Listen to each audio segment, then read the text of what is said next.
Ba't kaya ganun, no? Walang sumisigaw na, kulong na yan, mga kurakot.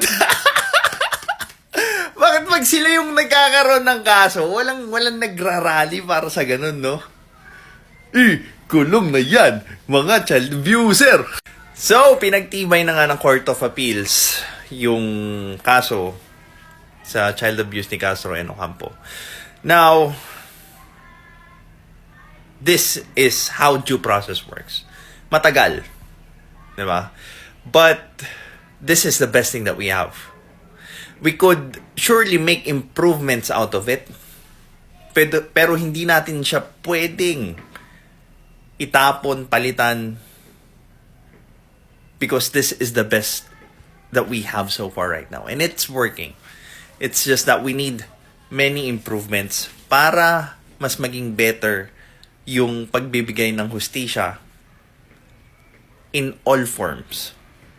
Be it kakamping, be it DDS, be it makakaliwa, di ba? They are all going to be under the same justice system, which works.